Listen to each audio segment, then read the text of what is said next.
amount borrowed $160,000.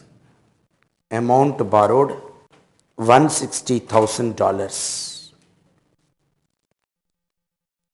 Exchange rate as on 31/3/04.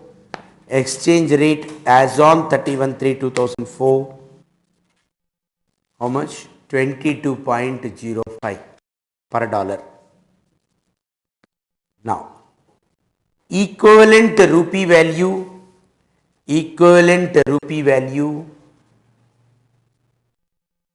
160 into 22.05. How much it is, friends? Please calculate. 160 into 22.05. That and all works out to be 3528. 3,528. Next, interests.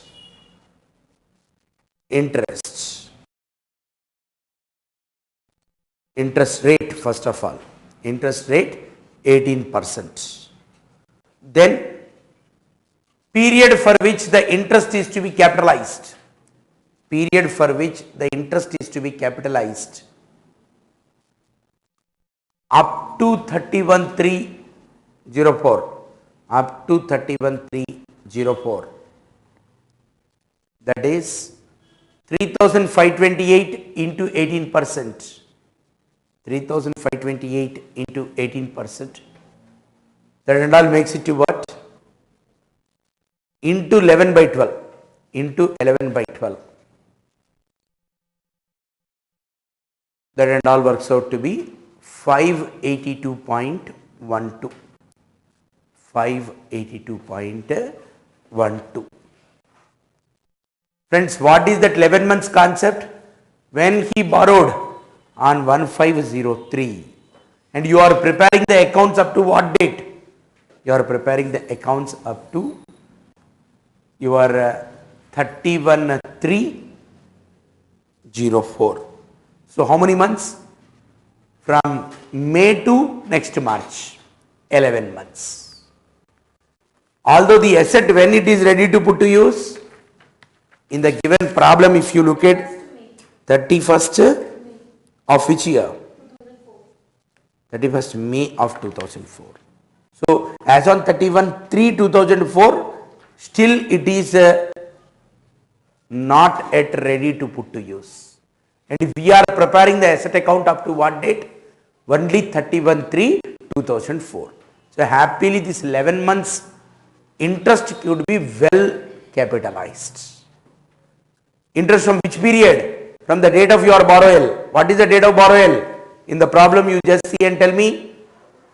1/5/2003. And your accounts are prepared at what date? 31/3/04. So from 5th month to the 3rd month, 5th month of this year to the 3rd month of the next year is 11 months. Is the clarity is there? Right. So interest amount came to what? 582.12. Next, one more important thing. That is accounting standard 11. Accounting standard 11. The increase in the forex liability,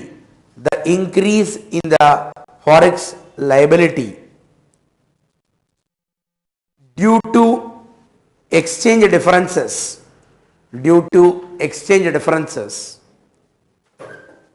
in foreign currency loan, and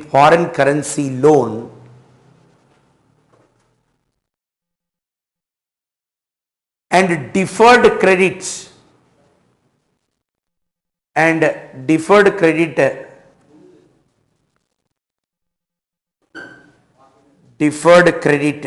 loan,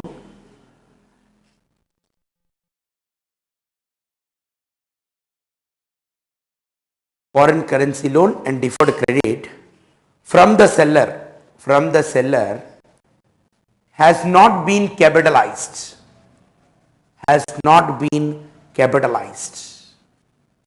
Then AS 11 revised, provides for exchange difference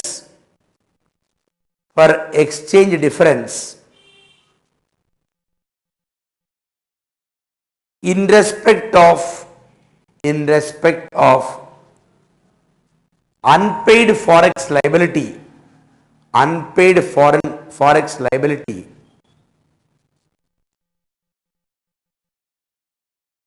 incurred for acquisition of fixed assets,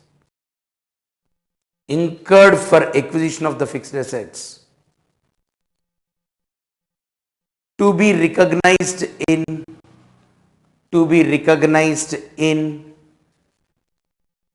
profit and loss account only,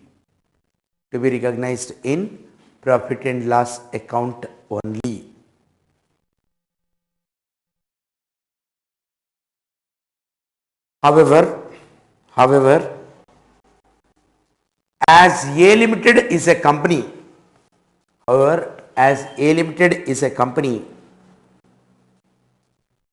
pending the amendments to the Schedule 6,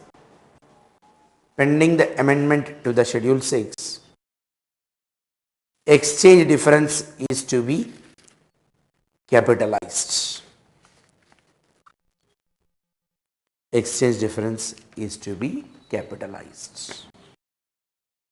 What exactly we mean, friends? Try to understand. Your AS 11 which got revised now says what?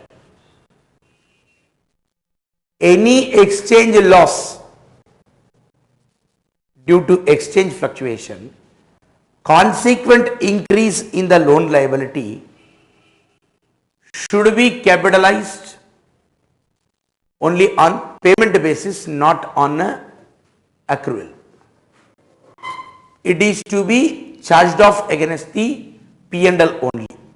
On unpaid loan, if there is any loan liability got increased and exchange fluctuation is exchange loss is there, such a loss should not be capitalized, that should be charged off against the P&L account.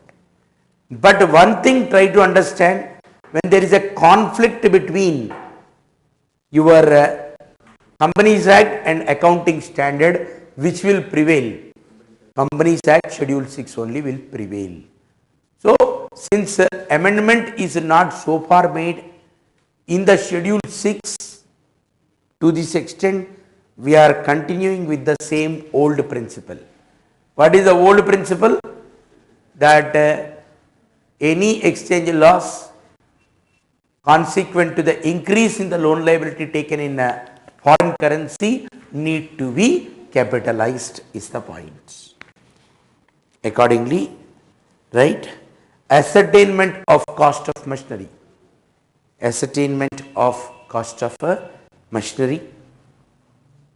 First, purchase price. 170 into 21.7. Inner column 170 into 21.7 makes it to what? 3,689. Next, import duty.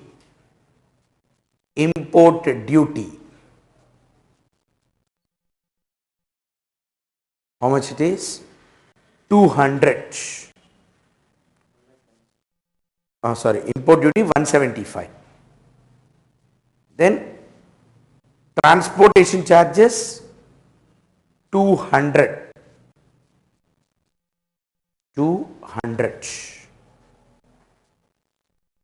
Then transit insurance 70. Then consultancy fee.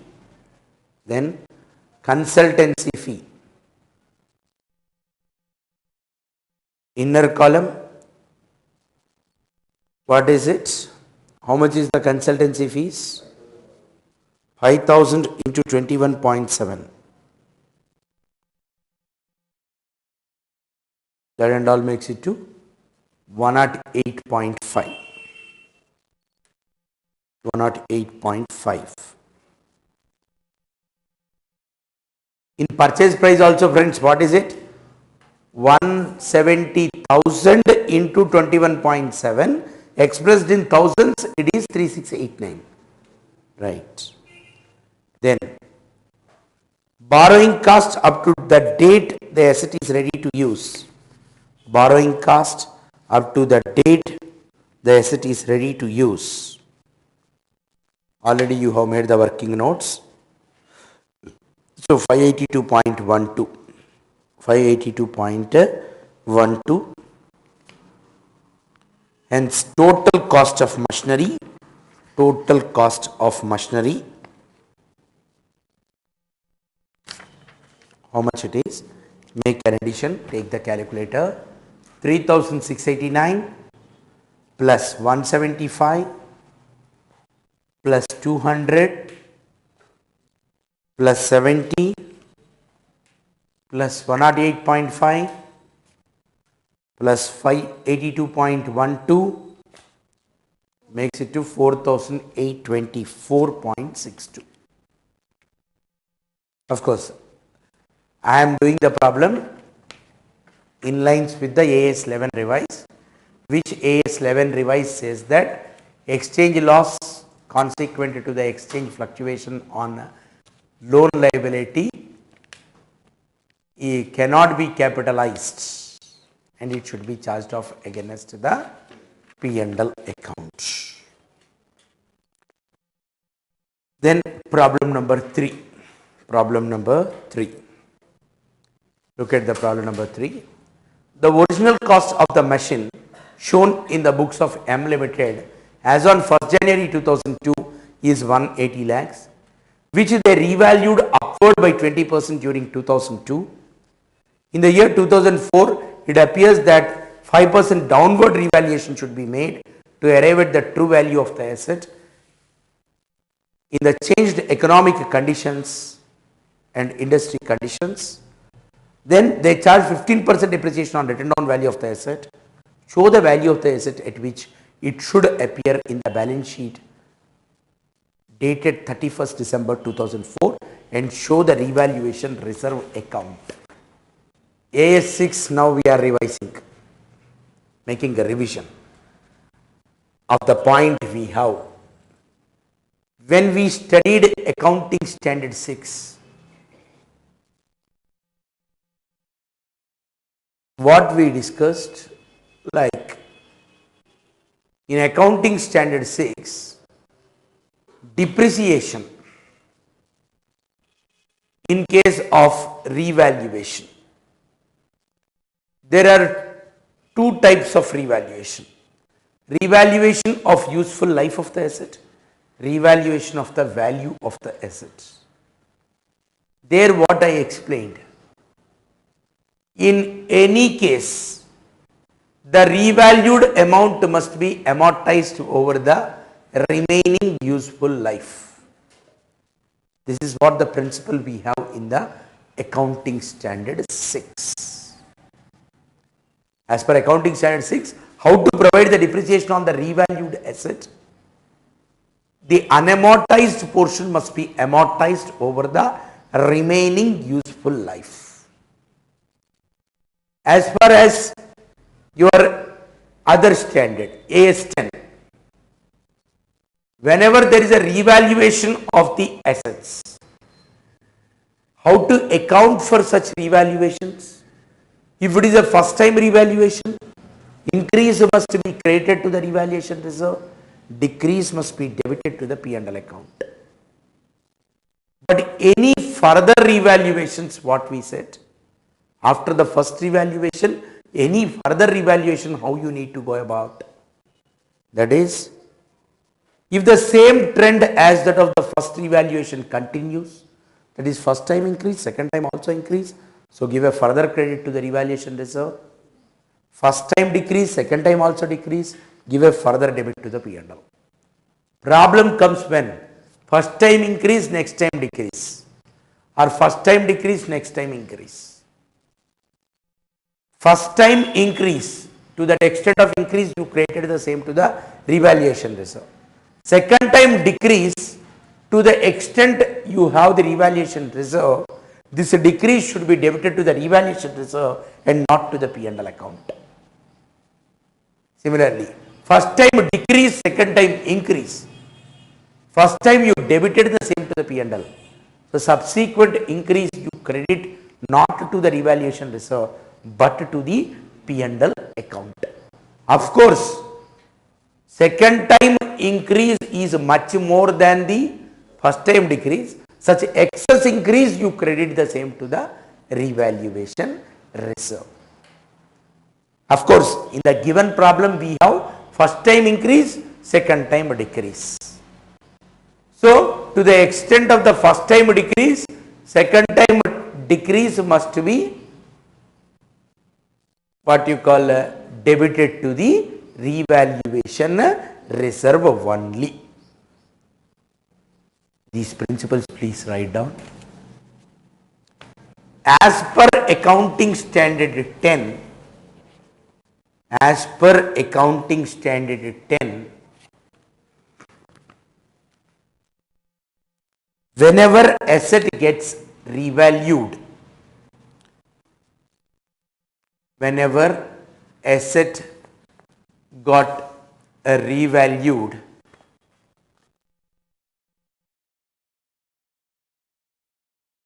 we need to do the following accounting. We need to do the following accounting. What is that accounting? In case of first time revaluation,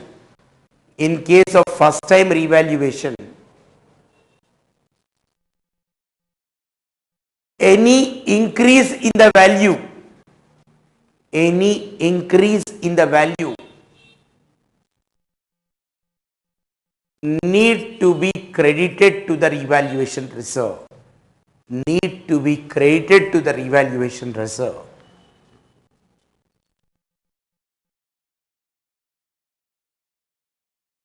And any decrease in the value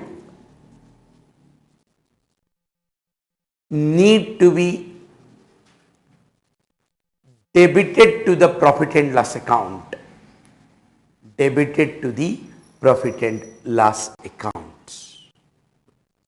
Next, side heading, subsequent revaluations.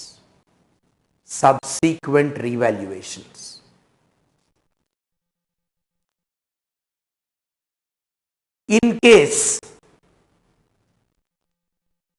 if subsequent revaluations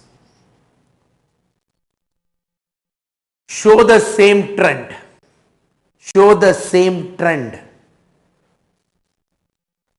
as of the first revaluations,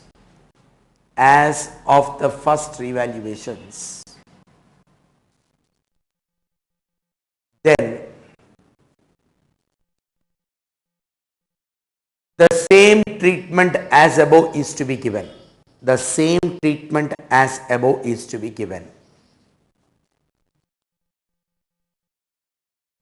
Whereas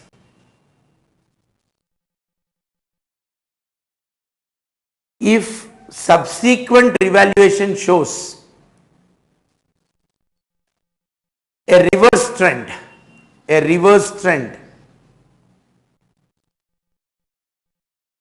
then accounting treatment is as under.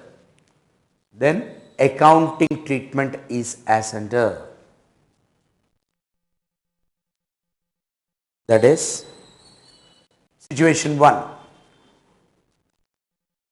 First time revaluation showed an increase and subsequent revaluation is showing a decrease.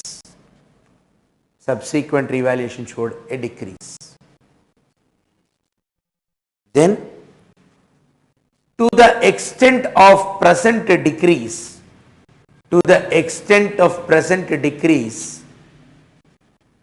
attributable to the earlier increase, attributable to the earlier increase, amount need to be debited to, amount need to be debited to revaluation reserve, amount need to be debited to revaluation reserve. Any further decrease is to be debited to, any further decrease is to be debited to P&L account. Any further decrease is to be debited to P&L account. Then the next issue is situation 2.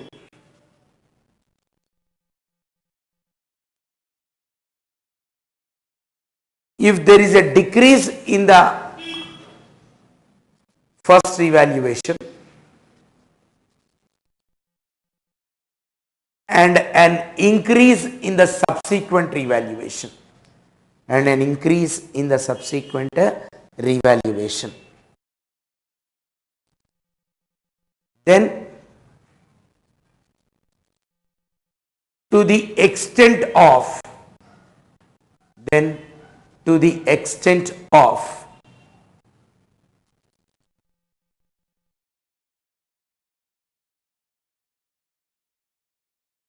earlier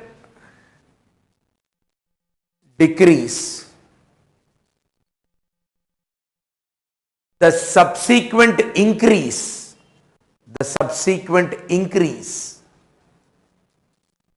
is to be credited to P&L account,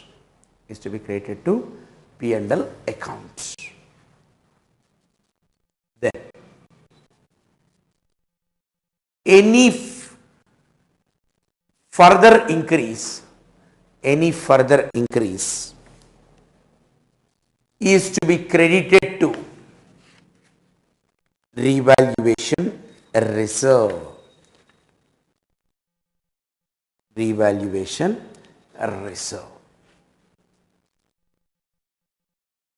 Friends, about AS 6 and the relevance here, write down Accounting Standard 6. Depreciation on revalued assets.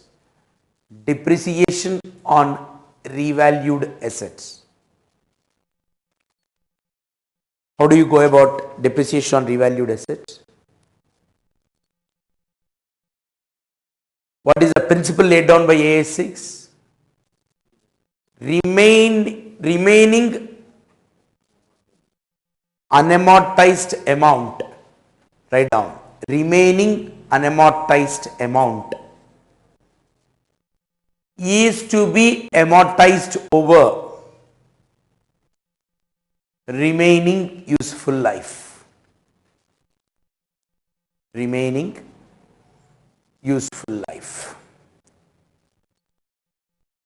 Already I explained. Revaluations could be of two. One is useful life revaluation and value revaluation. So now what you do is, first write down the revaluation reserve. Write down the revaluation reserve account. Revaluation reserve account for the years 2002 to 2004. For the years 2002 to 2004. Debit, credit you put, and put a T. Of course, simultaneously you also pass the journal entries. See, when you purchased on 1st January 2002, of course, simultaneously you also write the asset account also.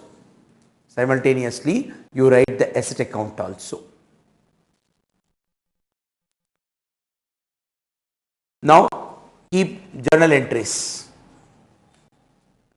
Keep some place and put the journal entries. First, once the asset is purchased, what is the entry? Asset account debtor to bank. Asset account debtor to bank. 180, 180. Then, when the asset got revalued, what you do, friends? Write the entry.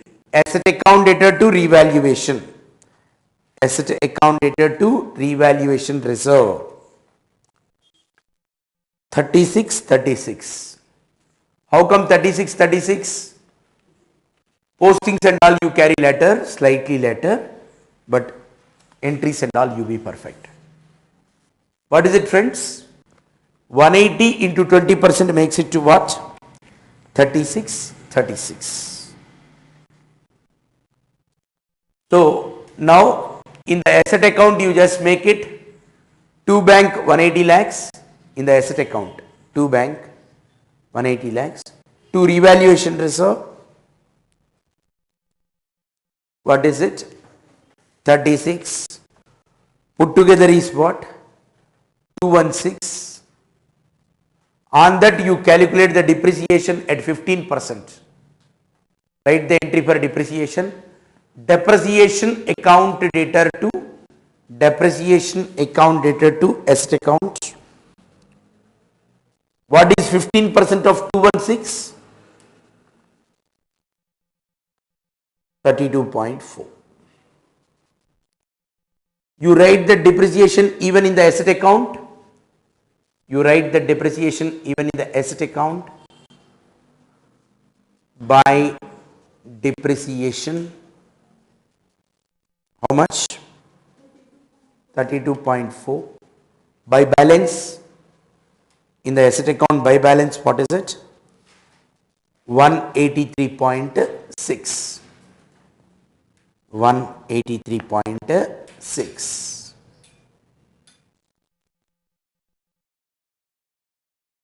Right. To balance 183.6. To balance 183.6. In the revaluation reserve also, what you do? By balance 36. By balance 36. Now, don't write 2 balance 36. Don't write 2 balance 36 because there is a principle. Once the asset got revalued upwards, whatever the increase in the value because of that revaluation, depreciation portion on that revalued amount should be charged off to the revaluation reserve.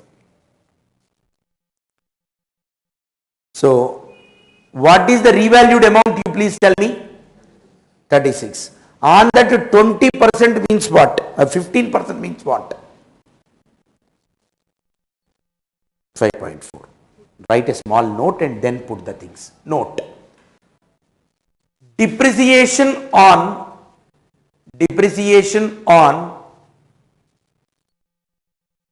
revaluation portion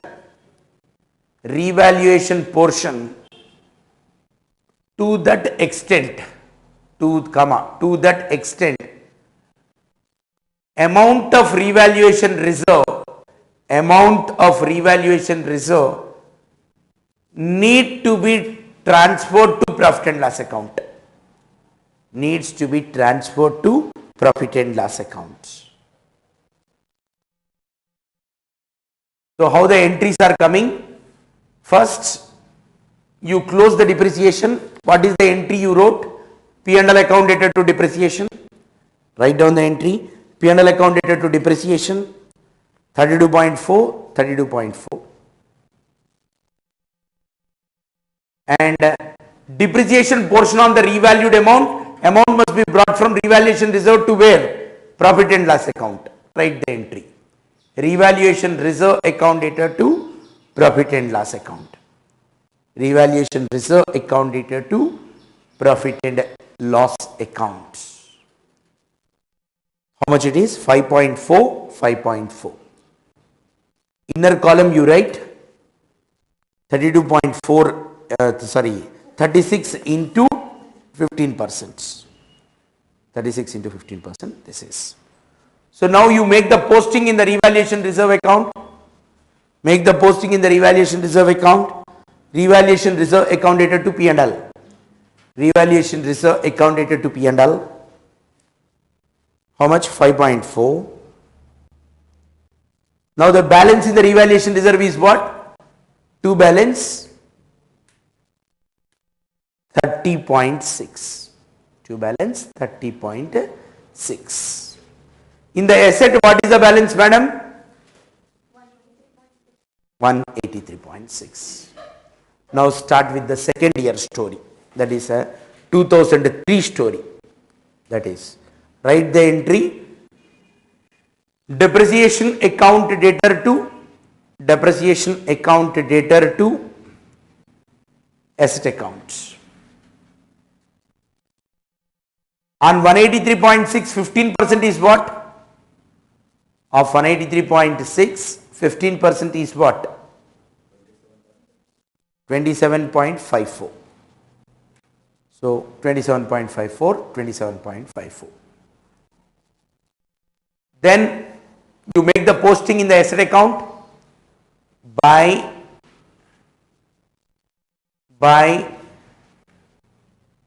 depreciation 27.54. Thereby the balance is what? Balance in the asset at the end of the 2003 is 156.06.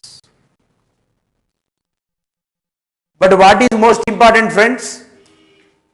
Depreciation portion on what? Revalued amount must be transferred from revaluation reserve account to P&L. Write the entry. Revaluation reserve account dated to P&L. Revaluation reserve account dated to P&L.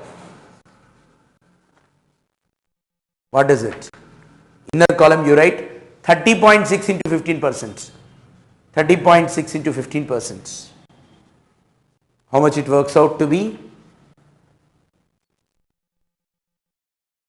4.59. You also make the posting in the revaluation reserve. Revaluation reserve account dated to P&L 4.59. Thereby what is the balance, madam? Balance is 26.01. 26.01. Now the most dynamic exercise is the third year. In the third year, what happened, friends? In the third year, that is 2004, there is a 5% downward revaluation to arrive at the true value of the assets. Write down the entry. Write down the entry. Revaluation reserve account dated to asset account. Revaluation reserve account dated to asset account. How do you arrive at that particular amount, friends?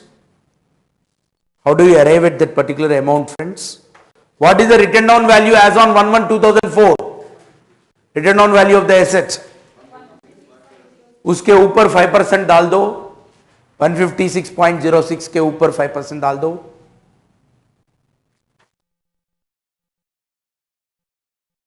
हाँ, 7.80 you keep. And also make the posting in the revaluation reserve. And also make the posting in the revaluation reserve. What is it? Revaluation reserve account dated to machinery. Brackets you write revaluation loss. Brackets you write revaluation loss. Then now you calculate the depreciation. Write the entry first. Depreciation account dated to assets. Depreciation account dated to assets. On what value of the asset you calculate depreciation, friends? Opening written down value less revaluation loss. 156.06 minus 7.8. How much it is? 148.26 into 15%. 148.26 into 15%. That and all makes it to 22.4. all makes it to 22.24. 22.24. So balance written down value as on 31/12/2004 is how much? 148.26 minus 22.24 makes it to how much? 126.02. 126.02. In the asset you make the posting. Two postings need to come in the asset. One is for revaluation loss and another is for the depreciation. So 126.02 is the closing balance. But current year, how much you have to transfer from revaluation reserve to the profit and loss account? Write the entry, revaluation reserve account dated to profit and loss account. Revaluation reserve account dated to profit and loss account. On revaluation reserve portion, you have to calculate the depreciation part of it. Inner column you write 26.01 minus 26.01 minus 7.8 whole multiplied by 15%. That and all works out to be how much? 2.73. 2.73. Thereby the balance in revaluation account is how much?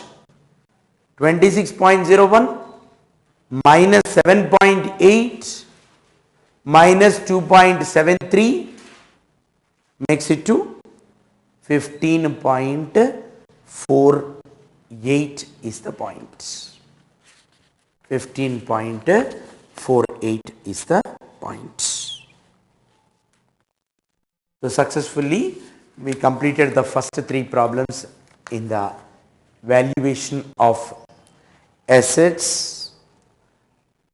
We will carry out the next in the next session. Thank you. Friends, we will start with the problem number 4. A Limited purchased fixed assets for rupees 10 lakhs, for which it got grant from international agency, which comes within the definition of the government as mentioned in the accounting standard 12. Rupees 8 lakhs. Decide to treat the grant as deferred income. Suggest the appropriate basis for taking the credit of the grant to the profit and loss account. Take the life of the asset as 10 years. The company followed written down value method. Scrap value amounted to 2.5 lakhs. As per AS 12, we have to look at the point. See, whenever there is a government grant, what we said in case of the government grant, if that government grant is towards the depreciable assets, there are two methods. Under first method, what you do, you will reduce that government grant against the fixed assets, and only on the balance you are going to calculate the depreciation and make a provision for depreciation. Entries, how they are coming, like fixed asset account data to bank when you purchase the fixed asset. When you got the grant, bank account data to grant account, and that grant account is going to get closed. Debit the grant account and credit the fixed asset account. This is one approach. The second approach is what? You will not reduce the grant from the fixed assets. Instead, you will show it as a deferred revenue. So entries, how they are coming? Fixed asset account dated to bank with the purchase cost. Bank account dated to grant with the grant. Then this grant gets transferred to deferred revenue. Grant account dated to deferred revenue. Now, as you calculate the depreciation on the full value of the fixed asset, the depreciation, what is the entry you will pass? Depreciation account dated to fixed asset, P&L account dated to depreciation.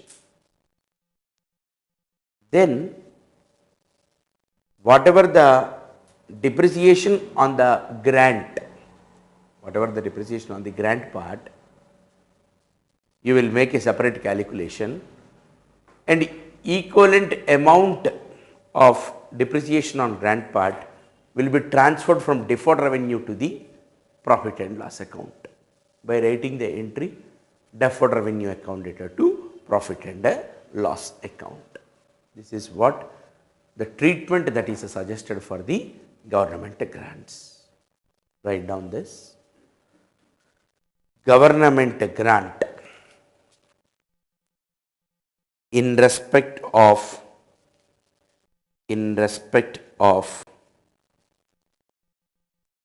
depreciable assets, in respect of depreciable assets. Method 1.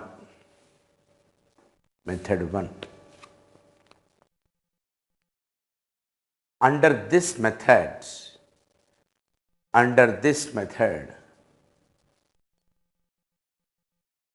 we will close the government grant account.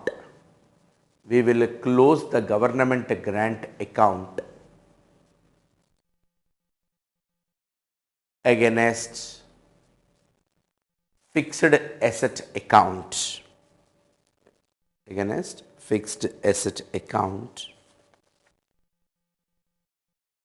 And will calculate the depreciation on the balance costs. We will calculate the depreciation on the balance costs.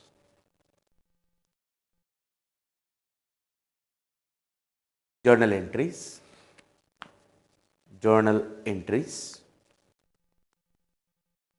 Fixed asset account dated to bank. Being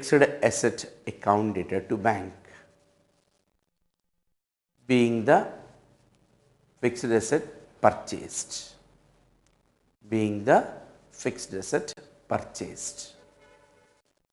Next entry. Bank account dated to government grant.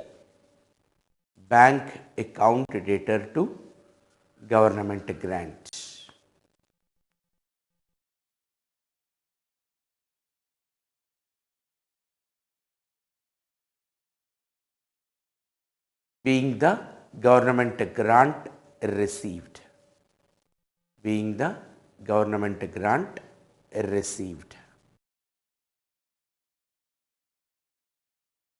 This is only with reference to what? A general understanding of the AS12 I am trying to give it to you, and in specific to the problem we will make a separate calculations and all. Each accounting standard, what is the relevant point, that if we discuss elaborately, then you get the clarity of it. That is making us to tell you all these entries. Then the next issue, how do you close the government grant? Write the entry, government grant account dated to fixed asset. This is the third entry, government grant account dated to fixed asset. Through second entry, you created the government grant. Through third entry, you are closing the government grant. Then fourth entry, depreciation account dated to fixed asset. Fourth entry, depreciation account dated to fixed assets, being the depreciation accounted for. Then you will close the depreciation against the P&L. Fifth entry is, write the fifth entry, P&L account data to depreciation. P&L account data to depreciation. Then friends, method 2. Actually, this is the method which is required to answer your question. What is this method 2? Under this method 2, government grant will be transferred to deferred revenue account.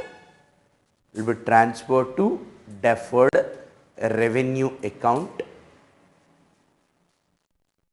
and every year an amount equivalent to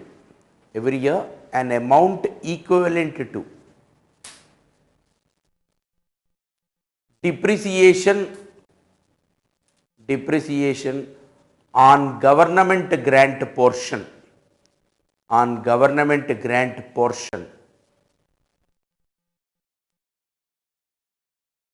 will be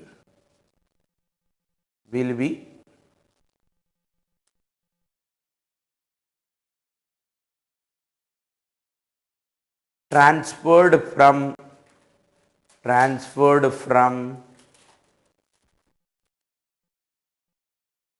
deferred revenue to the profit and loss account.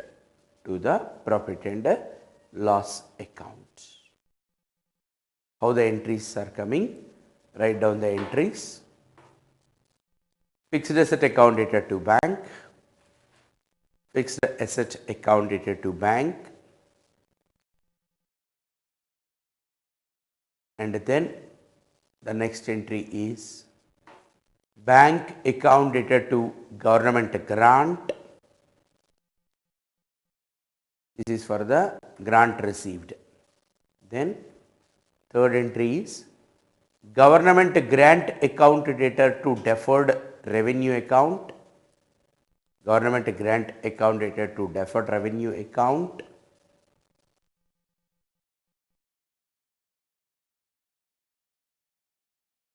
You are transferring the government grant to deferred revenue account.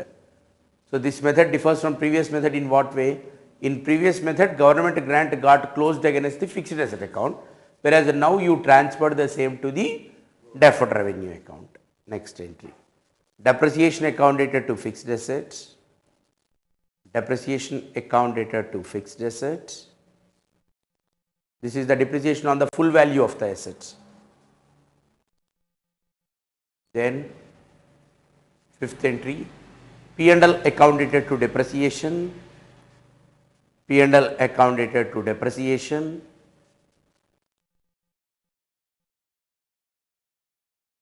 Then the additional entry that you are getting is deferred revenue account dated to P&L account. Deferred revenue account dated to P&L. For this, you please write the narration. Being the depreciation portion on government grant,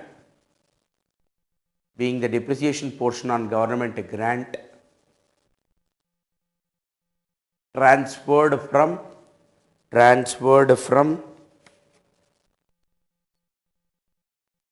deferred revenue account to the profit and loss account.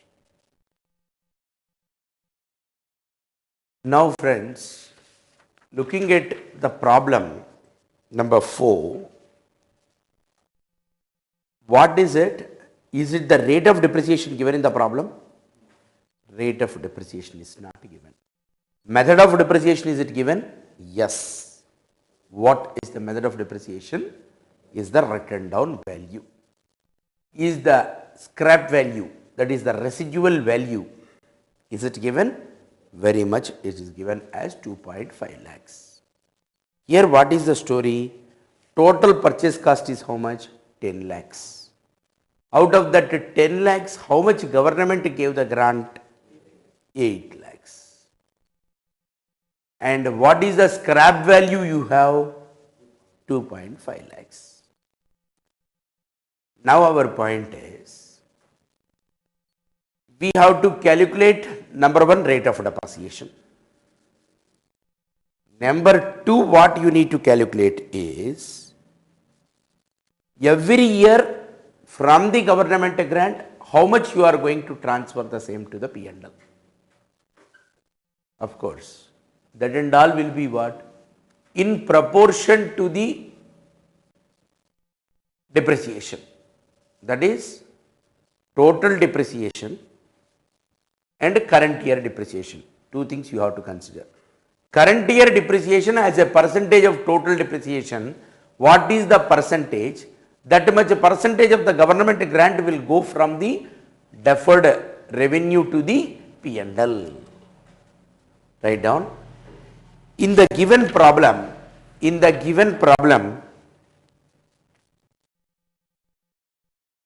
we need to calculate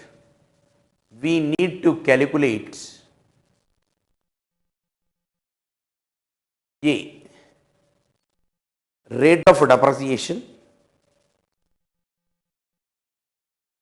B, amount of depreciation,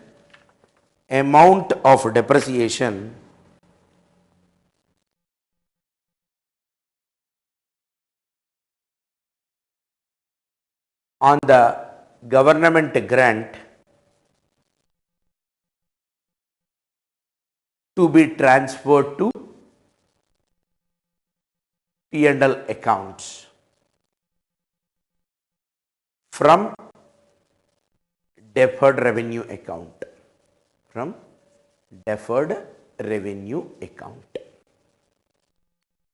First, rate of depreciation.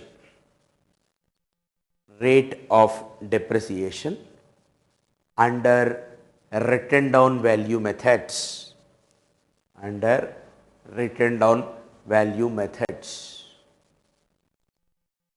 Is equal to 1 minus nth root of residual value divided by historical costs. Nth root of residual value divided by historical costs.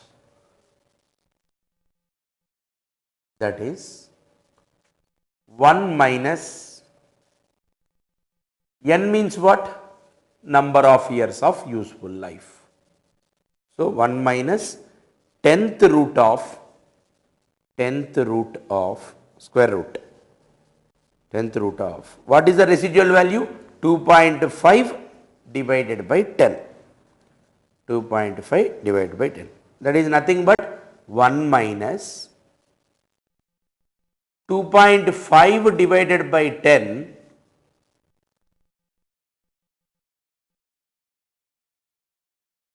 that a total fraction is to be with what? Whole power of 1 by 10. 10th root means what? 1 by 10. Square root means what you used to do? 1 by 2. Square root means you used to do whole power of 1 by 2. 10th root means 1 by 10. Whole power of 1 by 10. So that will be what? 1 minus 2.5 divided by 10 whole power of 1 by 10 is equal to 12.95%. 12.95%. Of course, I am not explaining here in detail how to calculate the nth root of a particular fraction. How to calculate is not being discussed here. That you have a separate calculation tables and all. Now, next issue. Allocation of the grant.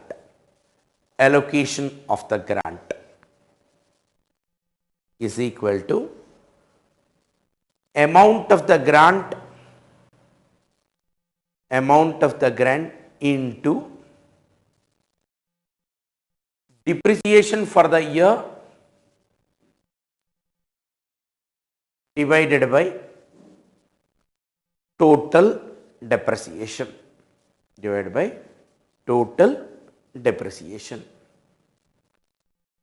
Now, 5 columns you put. One is year, Another is the written down value, brackets rupees in lakhs. Then depreciation, brackets rupees in lakhs. Then percentage of depreciation, percentage of depreciation to the total depreciation, percentage of depreciation to the total depreciation. And the last column is allocation of the grant. Last column is allocation of the grants. First, in the year column, you start from 0 to 10. 0, 1, 2, 3, 4, 5, 6, 7, 8, 9, 10. In the year 0, at the beginning, what is the written down value? Is nothing but the cost. 10. 10.000. 10.000.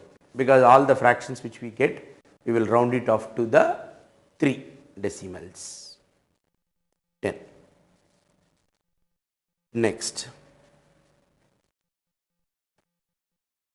Year 1, again 10. Year 1, 10.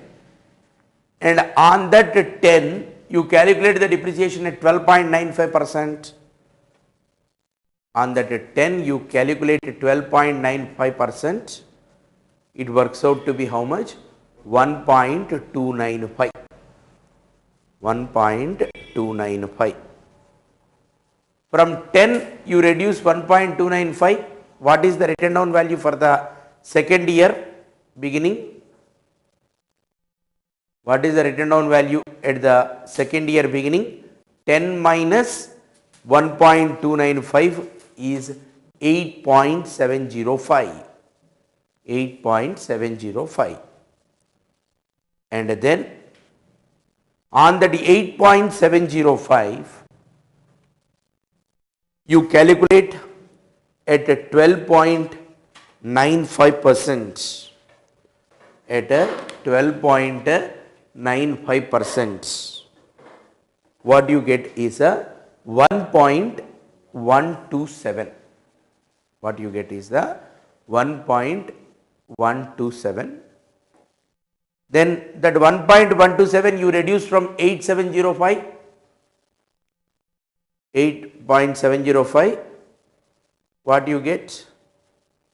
7.578.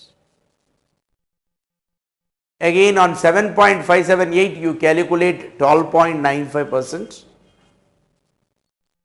What you get is a 0.981. Again from 7.578 you reduce 0.981.